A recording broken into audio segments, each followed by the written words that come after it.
It's almost 1 p.m. in Sydney and 11 a.m. in Hong Kong. Welcome to Bloomberg Markets Asia. I'm Paul Allen. Here are the top stories. Asian stocks treading water as investors await U.S. inflation data for fresh clues on the magnitude of next week's likely Fed rate cut. Chinese biotech firms in the crosshairs after the U.S. House passes a bill blacklisting them and their American subsidiaries. Also ahead, Apple unveils its latest iPhones featuring modest hardware upgrades and AI technology that isn't quite ready yet. And we look at the shifting strategies of traditional telcos amid the rise of AI, speaking exclusively with Axiata CEO Vivek Sood. All right, let's take a look at how markets are faring. Avril Hong's in Singapore, mostly an up day across the region with one notable exception, Avril. Yeah, we're seeing a bit of green stabilization in Asian equities after the rout a day ago as these dip buyers emerge. So it's in a way tracking the Wall Street recovery. But if you take a look at the gauge for the region, it is actually pairing gains from earlier. So it's looking pretty flat at the moment as we keep an eye out on the US CPI numbers as well as that Kamala Harris-Donald Trump debate. In the meantime, among the stocks we're keeping an eye on, including the chip names, and this is, of course, after the Apple Unveil event, CSI 300 is the outlier, as you alluded to, 0.4% down and approaching its lowest close since January 2019. We also have our eyes on China trade data due today. In the meantime, we have the likes of Wuxi AppTec, Wuxi Bio. These are, of course, these Chinese biotech firms in the crosshairs of U.S. lawmakers. They've restated that they pose no security risk to the U.S. Of course, this is after China hawks in the U.S. Senate passed the biosecure bill, and this goes next to the House, or to the Senate, I should say. Paul. All right, next guest says a global trade war that gets out of control is one of his key market risks. Stefan Hofer is Chief Investment Strategist at LGT Private Banking, joining us from Hong Kong. And Stefan, perfect timing. We're just getting trade data from China for, well, on-year figures at least. We've got imports rising 2.5%. Exports rising 4.5%. I mean, exports particularly we have seen declining, and we're anticipating a month-on-month decline as well. Look, broadly speaking, how would you classify the macro backdrop in China right now, particularly as we see the US just continuing to tighten the screws here, most recently with this biosecure bill? That's right. So, I mean, in general, you know, more and more economists are looking for a growth handle in China of, say, 4% as opposed to, say, 5%. Absolutely, in terms of the next administration, were it to be, say, a Trump administration, and they do carry through with what they've been mentioning in terms of the kind of tariffs, then that will definitely shave off not just Chinese growth, but global growth. Globalization has been a major driver in terms of lifting people's incomes around the world, and that would certainly be something that the market would be concerned about. We've still got China gamely holding on to this 5% growth target for the year. A number of the big houses don't think that's realistic anymore. Do you think it's realistic? And if it is to be achieved, what needs to change? I mean, what we're looking, obviously, you know, most closely at would be two things. First of all, the direction of new house prices in China, which remain in just below the zero line there, and also credit growth. So extension of credit to households by financial institutions in China is very anemic. So people are not borrowing money. If they're not borrowing money, they're not spending it. If they're not spending it, then the economy is not going to move forward. So there's still a little bit more to go on that front. But, you know, between 4% and 5%, that would be a reasonable estimate for 2025.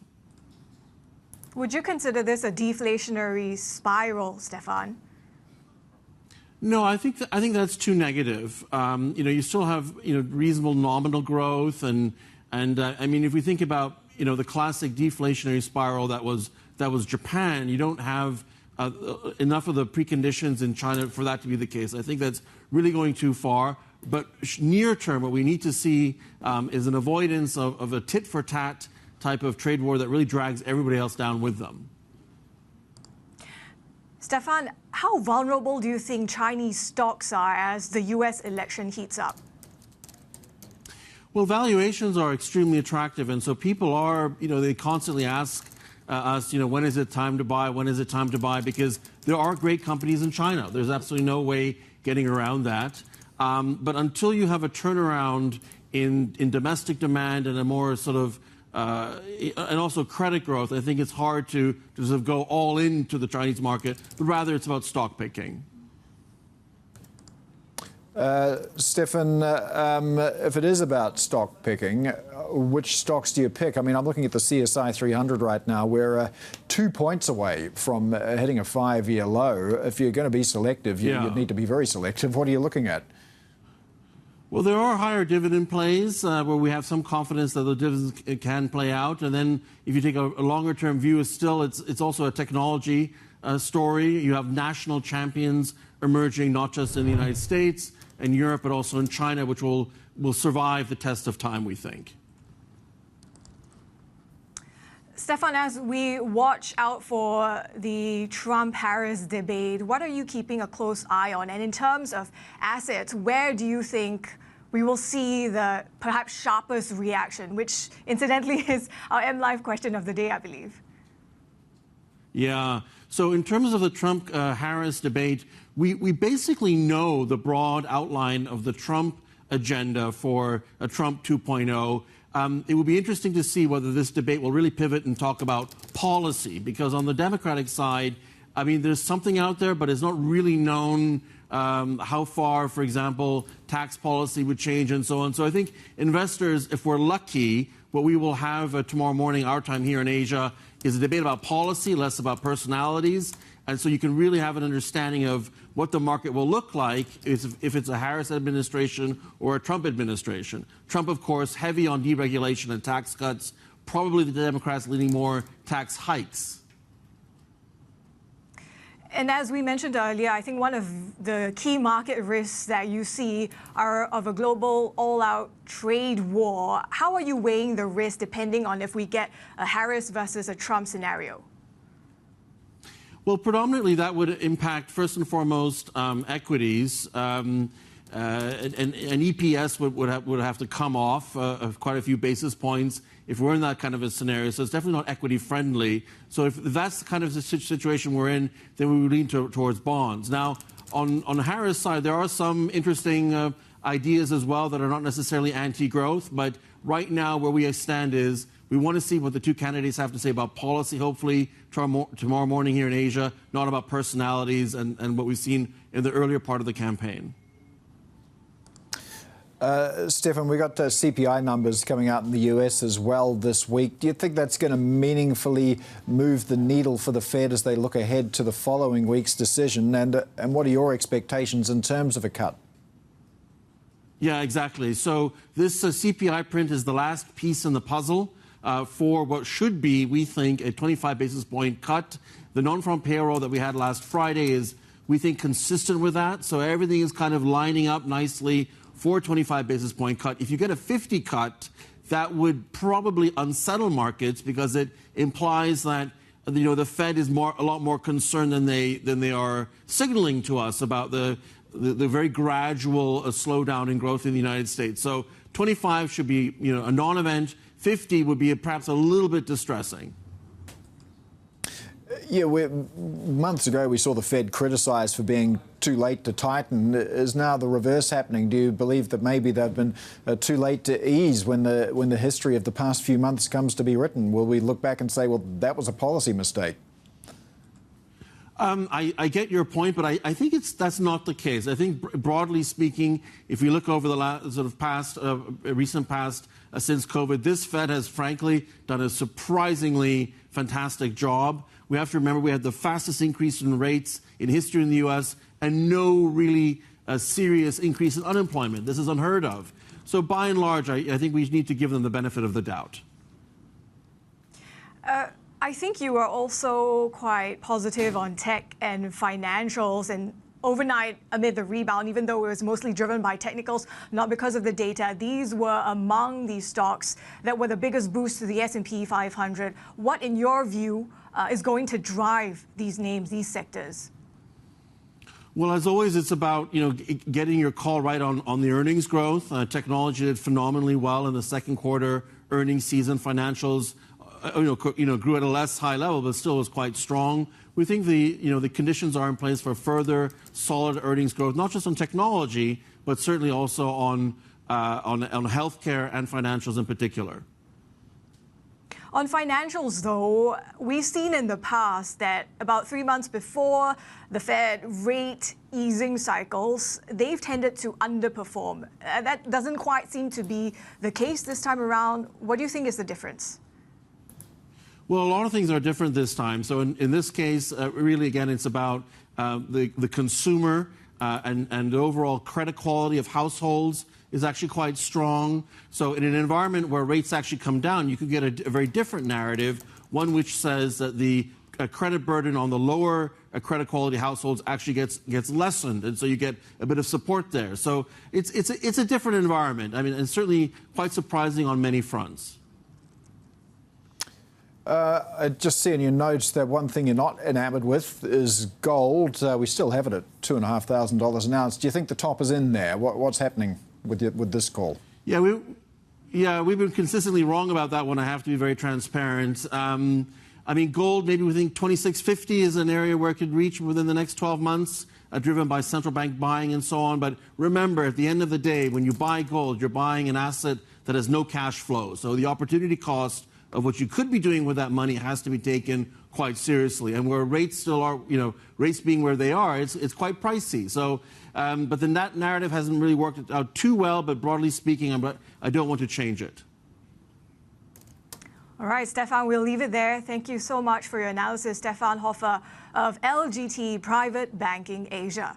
Now, as we mentioned earlier, China hawks in the U.S. House have passed legislation seeking to blacklist Chinese biotech companies and their American subsidiaries. Now, backers of the Biosecure Act argue that it will prevent Beijing from dominating another field that the U.S. has pioneered. And for more, let's bring in our breaking news managing editor, Derek Wallbank. So we've got this from the House. Where does this go next? Well, Avril, theoretically it goes to the Senate and then on to Joe Biden's desk. That's what a lot of the backers of this legislation would like. But it's maybe not as easy as it would seem from what was a very lopsided bipartisan vote. That's simply because of a factor of the calendar, right? We have 12 session days remaining between now and when lawmakers go home at the end of September to go campaign for the fall elections. And then after that, you've got a very limited period of time. So what we're actually hearing among lawmakers is that there's talk of tacking this maybe onto another must-pass bill, the defense authorization. That may not come up until November or December if that's the route that they take. But it's also really possible that nothing happens at all, and it slips through the waves, and nothing happens. And it doesn't maybe. If it doesn't happen, I wouldn't say that you're looking at a dramatic vote where the forces combined of lobbying, cause it to fail. Much more likely would be that it simply doesn't come up at all, and it's a casualty of the end of the year schedule. Well, Derek, this time tomorrow when we're sitting here, we'll be picking over and analysing what happened in the US presidential debate. The rules have been laid out to make sure it's a civil exchange. What are we expecting? Well, Paul, yeah, look, you and I have talked many times about debates, and usually they come and they go. But the last one was a pretty memorable exchange, right? And it marked the beginning of the end of Joe Biden's political career. And this is going to be the first chance that a lot of Americans have to see Kamala Harris in this sort of setup. This is the first time that she and Donald Trump will go head-to-head. It may be the only debate that these two wind up having, right? So there are some pretty clear stakes. Now, I think most Americans know Donald Trump, right? They certainly remember his term in office, but maybe a little bit more favorably than Democrats would like them to remember it. Kamala Harris has a chance to come out and define herself, both as herself and also in contrast to Trump here. But look, Donald Trump has been underrated in a lot of these debates a lot. Harris has said she's a prosecutor, he's a felon, and there's the contrast in this race. As such, you'd expect her to have a pretty good night. But debating Donald Trump is not necessarily an easy thing. She has been holed up in Pennsylvania doing mock debates, trying to have advisors play Trump in a way to get under her skin and get used to that idea. You know, as a famous thing, Donald Trump tried a lot of different tactics to try and rattle Hillary Clinton in their debates, and it worked a little bit. But I think this has the potential to be quite an exchange. I think a lot of people will need to be listening, you know, as the prior guest said, for policy. But I also think in terms of trying to figure out what is real, what's going to happen, and where these two would take the United States, both as itself and also in that global context. Derek, do you think it's going to be another case of personality kind of taking the lead rather than about policy again during the debate? Yeah, I think it's going to be a really sharp contrast across all of those things, right? Kamala Harris and Donald Trump do not agree on a whole host of issues. These are not candidates where you're picking one, maybe the other. But one of the things that Harris is going to want to bring up as a distinction point is not necessarily what Trump says he wants to do, but who Donald Trump brings along with him, who he appoints, and what happens as a result of those moves. The biggest example of that, maybe the most resonant policy issue for Democrats, is that of abortion, reproductive rights, things of that nature. That change happened not because Donald Trump signed a bill, but because Trump was able to appoint conservative justices to the Supreme Court and to other courts, and those decisions and their decisions have had a big impact, right? So I think she is going to press that case a lot, whereas Trump is going to try and say that she's too liberal, and where she's not too liberal, it may be a flip-flop from prior positions, and maybe we can't trust that. So I do think it's going to be personality and policy together. Will be really interesting to watch. Derek, thank you so much. Our breaking news managing editor, Derek Wallbank. Paul? Well, still to come this hour, the Axiata CEO talks to us exclusively about how the telco plans to escape the so-called valuation trap. And IDC Asia Pacific joins us to discuss the outlook for the smartphone market as both Apple and Huawei launch new products. But first, HSBC considers combining its commercial and investment banking decisions as part of the new CEO's push to cut costs. Details of that next. This is Bloomberg.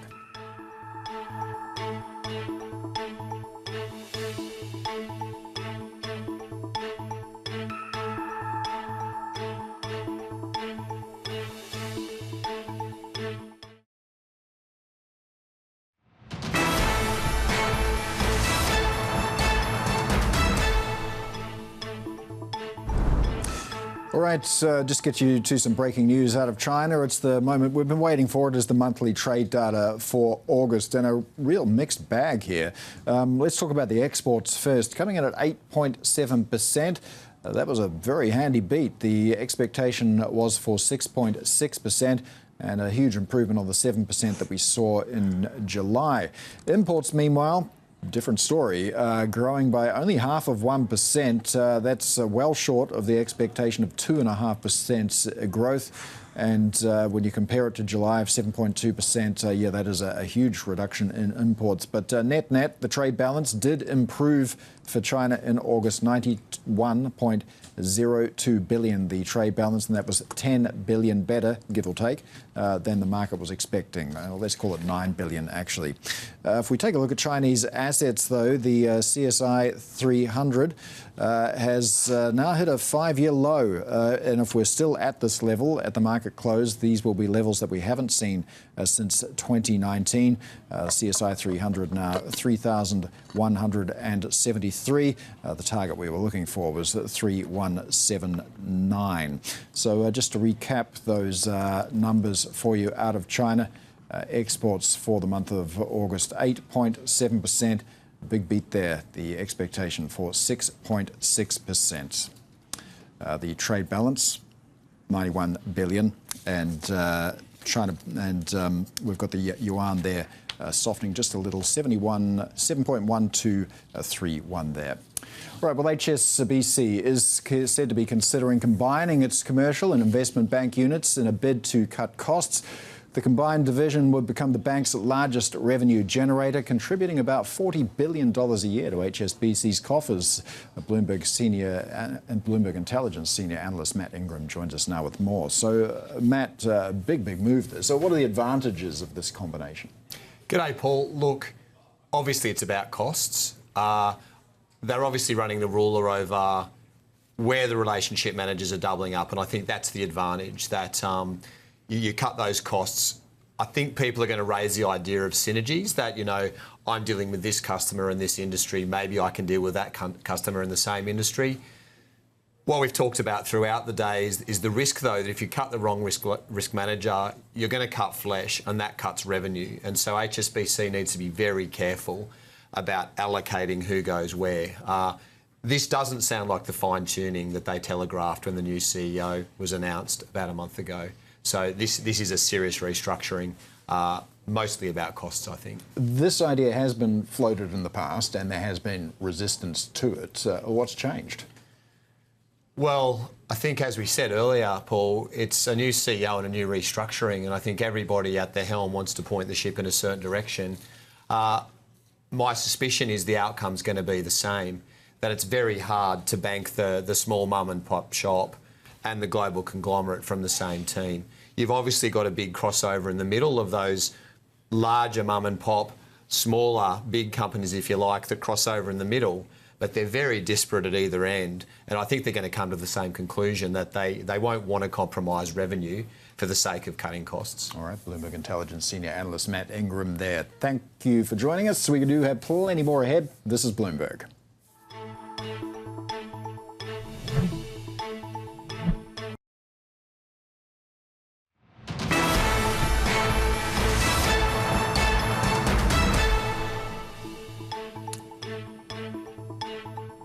Let's take a look at some of the movers in Hong Kong at the moment, because there's been a few changes regards inclusion on the Stock Connect. So let's take a look at Xijing Automotive Technology. That's advancing after the announcement that they're going to get included in the China-Hong Kong Stock Connect. So they joined the scheme as of Tuesday. This is according to the Shanghai and Shenzhen exchanges.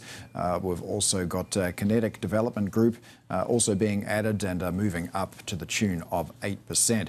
There have, however, been some removals. Shimao Property Group, they are gone, and we've seen shares falling as much as 30% in Hong Kong, bouncing off that low, off 26% at the moment. But that's the biggest decline we've seen for Shimao since August 2023, following their removal from the Hong Kong Stock Connect. Other things that are moving. Here's a list of biologics companies that are going to have some potential problems. We had the Biosecure bill passing the Congress and the House, still going to make its way through the Senate, but that's going to seriously curb the activities of some of these Chinese names, including their US subsidiaries. Still to come, our exclusive interview with the CEO of Malaysian telecommunications giant Axiata. We'll discuss their outlook for growth and how they plan to adapt to the rise of AI. This is Bloomberg.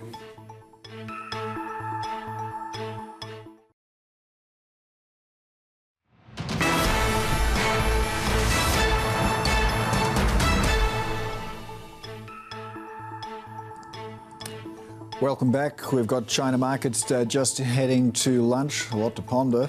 Look at the CSI 300, 3175. That's an important level.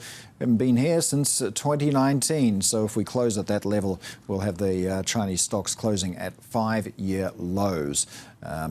So yes, the trade data we had a minute ago as well was somewhat of a mixed bag. Avril, what are you watching? Well, we're watching those markets in Japan, as a day ago we saw them among the hardest hit amid the sell-off. Today, we initially saw in the early stages managing to track the Wall Street recovery, but they've since paired those gains as they entered the lunch break, just watching closely to see how they fare just coming out of that lunch break. But of course, some of our analysts at the MLive team have already been flagging that for the likes of the topics, it might be a bit difficult for it to kind of re-clinch the peaks that we saw in July against the backdrop of what is seen as a flatter Japanese yield curve as these short-end rates rise. It just shows the conviction among some about the BOJ potentially hiking rates again this year. Meantime, we are seeing dollar-yen firming up, moving higher, I should say, and the Japanese equities are coming back and seem to be extending some of the gains from earlier on. Of course, keeping an eye on the Bloomberg Dollar Index as well, and this is ahead of the US presidential debate and as we await clues for the policy priorities for some of the candidates. Now, to Southeast Asian markets, Standard Chartered CEO Bill Winters says the region is becoming an extremely attractive place to invest as geopolitical tensions rise in other regions. He spoke to us during Bloomberg Spotlight on ASEAN Business event in Singapore. Yeah, it's kind of interesting to note that in that huge FDI gap, a big chunk of the FDI investment into ASEAN has come from China. It's come from Chinese companies who themselves are pursuing the China plus one strategy for both economic reasons and also geopolitical. So I think there's just a tremendous confluence of trends which are making ASEAN an extremely attractive place to invest. You've had economic and political reform. Obviously, in particular, we're talking about the bigger markets where you've got excellent underlying policy reform and policy platforms. You've got, of course, all the benefits of China plus one. You've got an extremely experienced and still relatively low-cost workforce, although I think that will converge over a relatively short period of time. And you've got political stability.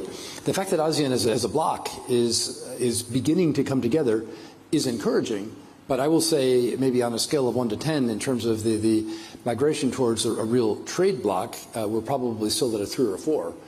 So that to me is enormous upside, and we're very keen to hear from the minister on that because I'm sure that's a big part of what you're focused on. So overall, the confluence of trends, some self-generated from within the ASEAN countries or within ASEAN itself, some external environment, play to the strengths of ASEAN. We're absolutely delighted to be present in all 10 of the ASEAN markets, although the minister reminded me that there's the prospect of ASEAN expanding to 11. So I asked Ben whether we'll be opening up in East Timor anytime soon, and as yet we do not have an East Timor presence. So Ben, Patrick, you're going to have to get on that case because it's quite compelling to be able to say that we're operating across ASEAN. But in terms of the major trade flows, trade corridors, investment corridors, between ASEAN and China, ASEAN the rest of Asia, ASEAN and heading west, this is where the action is, certainly in our bank, and I think it's where the action is in the world to a very substantial degree.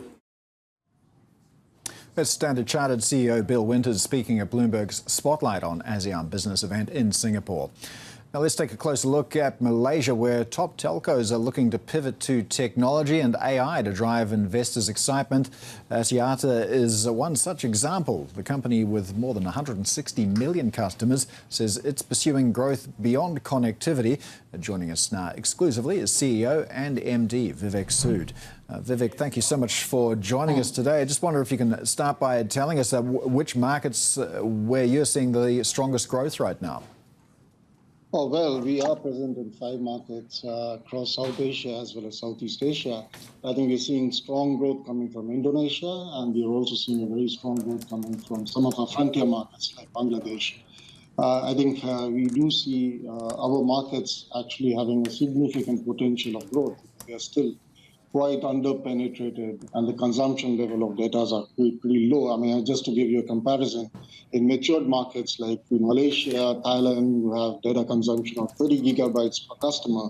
In our markets in Bangladesh, in Sri Lanka, even in Indonesia, they're sub 20 gigabytes. So there's still a big opportunity for us to grow in these markets. And I think given the fact that we have a large customer base, and an opportunity and hunger for customers to consume data, I think we see opportunities. I mean, our first half results with a high single-digit growth in revenue, double-digit growth in EBITDA, and EBIT strong performance has actually been underlined the fact that the growth still remains in our markets. Well, consumers, of course, have a rapacious appetite for data, but what do you do in a situation like that to improve average revenue per customer? I mean, let's look at our markets. I mean, most of our markets actually ARPU as a percentage of per data per capita consumption is less than 1. I mean, markets like Bangladesh, it's 0.6. In Indonesia, it's 0.6. So there's obviously scope for us to improve ARPU in these markets. And one of the things which we have been pursuing across our markets is market consolidation. I think we are at the moment just completed a consolidation in Sri Lanka with the merger with Airtel, and now we are pursuing consolidation in Indonesia. With that, it puts us in pretty much three players market across our footprint. And even the smallest one would be at least 25% market share. So there's really no reason for any of the operators to keep undercutting the prices. I think there is an opportunity to grow ARPU, get better monetization, and provide adjacent services over and above the connectivity service. And we've seen that ARPU improvement in some of our markets with double-digit growth in the last couple of years. So I'm pretty optimistic. Even connectivity is going to be something which will scale back for the operators as consolidation starts coming in and market structures start improving. Vivek, I think you touched on this consolidation underway in Indonesia. It's also a market that's seen really high mobile penetration rates. How are you approaching the customer segments? Yeah, I think predominantly Indonesia has been a prepaid market, right? But there is a umpteen demand coming in from the enterprise customers with both fixed as well as mobile connectivity. I mean, mobile is very well penetrated, as you said, but fixed connectivity is still quite under-penetrated. I mean, it's around 16 to 18% penetration. And with the 70 million households in that market, I think there is a big scope for convergence of fixed and mobile to develop in that particular market. As far as mobile is concerned, I think there is penetration in big cities, but there is still a scope for growth in smaller cities. I think we cover around 350 cities, and there are opportunities for us to expand into newer cities. And one of those are the benefits of the consolidation we are talking about. I think one of the things which we've struggled in Indonesia is really lesser spectrum compared to the other two operators. With consolidation would be pretty much fair share of spectrum across the three operators, and that allows us to expand our footprint and capture market where we are not present at the moment. We've also seen among telcos, a lot of the time, some of these infrastructure investments don't translate into stock market valuation. What do you see going forward for Axiata? I think we are in a very interesting space, right? We have presence in telcos, we have presence in fixed broadband, we have presence in infrastructure as a fiber company and a tower company, and then we have digital businesses. I think you are right. The valuations of infra on within telco gets down in terms of multiples. However, when you are able to put them as a separate company and really go in for value realization for those businesses, you do get much higher multiples. And that's what our plans are, be it our tower businesses, which is present in 8 markets, as well as the fixed broadband in Indonesia. I think that's where we see value illumination happening of these businesses independently, as well as helping in overall value accretion for our shareholders at Axiata. We've also seen Axiata make an exit from Nepal. Are you happy with the current geographical exposure the company has, or can we expect to see a bit more M&A? Yeah, I mean, I think we have been focusing on consolidation. We don't ought to expect ourselves to expand in telcos beyond the current markets we have. And I think consolidation does provide, as I said earlier, at least we would be leader in 3 markets, a strong number 2 player in 1 market, and pretty much close to number 2 player in the last market. I think for us, exit from Nepal was largely driven by the deteriorating operating environment and we did not think ourselves to be able to create value by staying there in that particular market. We don't expect that situation to happen in the rest of our markets. I mean, we've been present in other markets for many, many years. We've learned, the ways to work in those markets where we think there's still big opportunity. So our view is M&A is going to be largely driven through the process of consolidation in the markets. Can you tell us a little bit about leverage as well? It's been a bit higher than you've historically been reporting. Can you tell us what steps you're taking to reduce leverage right now? Yeah, so I think, our leverage went up once we deconsolidated Celcom in Malaysia, and then we acquired some towers in Philippines as well as expanded fiber operations in Indonesia. Now, we were at that point in time at leverage around 3.3 times debt to EBITDA. We've actually come down to around 2.8 times now. Focus has been paring down debt. I think last year in 23, we paid down around 2.2 billion this year of ringgit. This year, we expect to pay down another 450 million ringgit. Now, the two ways we are managing it, I think one is obviously growth. We do see a high double-digit growth coming in on EBITDA, so that I think helps us. Second is really focus around cash generation and dividend upstream from our operating companies. I mean, profit may not be the right reflection because there are obviously blocks of assets which keep impacting the profitability. But in terms of cash, I think we've been doing pretty well in terms of cash generation. And that should help us reduce the debt. All right, Vivek Sood, CEO and MD of Axiata Group, thank you so much for joining us. Staying on Malaysia, where monetary authorities could buck the global easing trend, Deputy Central Bank Governor Adnan Zailani Mohammed Zahid told us exclusively that a resilient economy and contained price pressures should allow them to keep interest rates unchanged for the rest of the year. There's no real compelling reason or any pressure on interest rates to move in either direction at this stage, though we have to be open to the risk, consider the risk going forward. Our economy has been quite resilient, and we've seen growth in the first half of this year slightly above 5%. We're expecting for the whole year to be around that 5%, but inflation is still quite manageable. And even we're not expecting inflation to exceed 3%. Still to come, Apple and Huawei both launching new products. IDC Asia Pacific joins us next to discuss the smartphone market trends and the influence of AI. This is Bloomberg.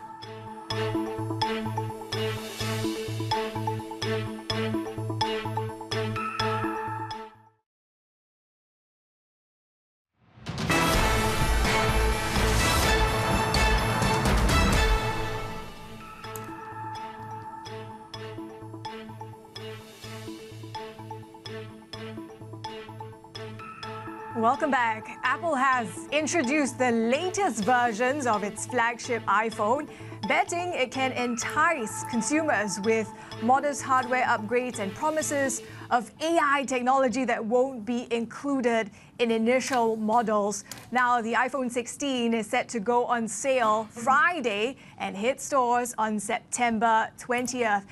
Taking a closer look as well on some of these Apple suppliers, the chip names, of course, a bit of a mixed bag there, where the South Korean ones are seeing a bit of weakness and selling. TSMC, an outlier, but of course, this is also against the backdrop of what we're seeing in terms of the tech sector rebound overnight. But let's get more and bring in Kiranjit Kaur, Associate Research Director at IDC Asia Pacific. So, Kiranjit, your thoughts on this Apple event? I mean, in terms of some of these changes, they seem pretty minor. What do you think? I think this event was not so much about the hardware upgrade, but to show Apple's intent on what it wants to do with artificial intelligence and have generative AI on its phone. Back in June, we saw at the WWDC on some of the announcements that Apple had made regarding having the Gen AI features on its devices. And this event was more about showcasing what the new iPhones will have in terms of those features, although I think what it lacked is because some of these features are not going to be there at the launch time, but they will eventually be rolled out over the next couple of months and also staggered in terms of which geographies will get it. In terms of language support, I believe it's also still limited. A lot of the English language and English language dialects, they get it first, but the rollout to more languages, that happens later next year. So, but overall, I would say the event was not so much about hardware upgrades, but we did see a couple of announcements in those cases. For example, the side button for the camera control, or with the AirPods and with the Apple Watch, there were some hardware upgrades, but it was more to do with what Apple can do with artificial intelligence and Gen AI features. Given the AI delays, though, do you think this would affect the appetite for iPhone sales, and how does this read in terms of how seriously we can take Apple as an AI player? I think there's no question about Apple not being serious about being an AI player. We have seen, some of the demonstrations from Apple on what it wants to do. So it's kind of hitting the right spots in terms of, how it's taking the approach towards AI. But yes, I would say that, in terms of this delayed rollout, that may have some impact on, consumers. Once they hit the stores when the new iPhones launch, they probably won't be able to see, what these new features can deliver to them. So in which case, they may just wait out till they can see, how things are different for them versus their previous iPhones that they have. Well, at the same time, Kiranjit, we did hear from Huawei as well with a trifold phone. Now, I do wonder when I look at this, if this product's the answer, what the question was. Are consumers really desiring this technology? So for the foldables, I mean, if globally we look at the foldable smartphones, it's still a very niche segment. So it holds less than 2% of the total market. So it's growing slowly. But if we look at specifically at the China market, it holds foldable smartphones hold a much bigger share, and Huawei is the biggest player, ranking #1 in terms of the foldable shipments. So yes, depending on which consumer segment or which geography we are looking at, foldable smartphones have its own place. And with Huawei's trifold technology, I think it's less about whether consumers were really waiting for this gap in the technology that they really wanted a trifold foldable, but it's more about Huawei showcasing its prowess as technology leader in terms of some of these hardware improvements or hardware features that it can introduce to the consumers. For Huawei to sort of take things a step further, though, it's going to need further access to the latest chipsets, though. And yes, that is the biggest challenge for Huawei now. It has grown quite rapidly in the China market in the last couple of quarters. And Apple's been facing a lot of competition from Huawei in that case. But for Huawei, the biggest challenge is their access to chipsets. They're still relying on the equipment which is essentially made for a 14 nanometer or even more mature processor nodes. And they are really pushing their limits to make 5 nanometer or 7 nanometer chips from there. And even then, the yield is low, the costs are very high. So it is a big challenge. I think Huawei would be able to do much more, but the production for the chipsets is creating barriers for Huawei. Overall, though, what is your outlook for the smartphone industry into the end of this year and next? We do see the smartphone market is starting to grow back. I think 2023 was one of the worst years for the smartphone market. But we do see growth across different price segments, different consumer segments in the market. And with the generative AI phones coming into the market, I think this should spur growth as we look into the next couple of years. But given how we've seen these delays on the iPhone on the AI front, does this mean that for us to actually see a bit of a super cycle, so to speak, that's going to have to wait until we see the iPhone 17, maybe? Yes, so some of it could start with iPhone 16 itself, because there is a huge base of iPhone 11, 12, and 13 users in the market. So they will eventually, start to upgrade, if may not immediately as the phones launch, but over the next couple of months. But I think it's the long game for Apple as it gets its huge user base to upgrade to their Gen AI iPhones. All right, Kiranjit, thank you so much for coming in and sharing your analysis. Great to chat with you. Kiranjit Kaur, Associate Research Director, Mobile Phones Research at IDC Asia Pacific. Plenty more ahead. This is Bloomberg.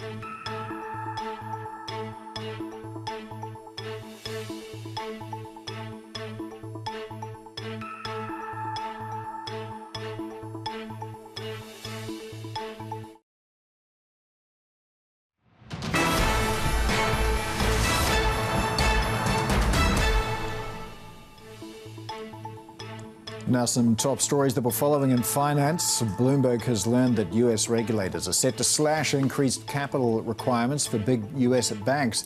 Sources say the lenders will face a 9% jump in capital requirements, marking a dramatic retreat from the original plan, calling for a 19% increase. Banks unleashed one of their fiercest lobbying campaigns after the proposal on capital hikes was introduced last year. Australia's banking regulator has proposed that lenders phase out the use of AT1 bonds, the securities that were wiped out after the Credit Suisse collapse. It wants a transition to start from 2027, with all current AT1 bonds on issue to be replaced by 2032. APRA says the changes support the financial system and are aimed at reinforcing confidence in the safety of deposits at times of stress. Goldman Sachs CEO David Solomon is warning that business for the bank's trading unit is on track to drop 10% from the prior year.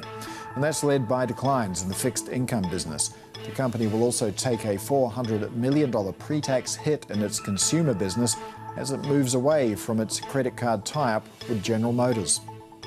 First, with respect to trading, I would say that with FICC and equities, we had an extremely strong third quarter in 2023. And given this quarter, given what I'd say is a more challenging macro environment, particularly, in the month of August, that business is trending down close to 10%, largely due to FICC. Let's recap that China trade data that we had for you a little bit earlier this hour. Real mixed bag here. Exports accelerating much more than expected, 8.7%. We were looking for 6.6%. Imports, though, well, they slowed a lot more than expected. A 0.5% increase there. The market was looking for a 2.5% increase. But overall, the trade balance expanding by $9 billion thereabouts, $91 billion. That was $9 billion more than we expected. But the yuan there, 7.1217 against the dollar, and the CSI 300, well, that's the lowest we've seen it in 3 years. China EV stocks, though, they're doing okay, gaining as August retail sales boost sentiment. We've got retail sales for EVs surpassing 1 million units for the first time and reaching 53% penetration. All right, that is it from Bloomberg Markets Asia. Horizons Middle East and Africa coming up next. This is Bloomberg.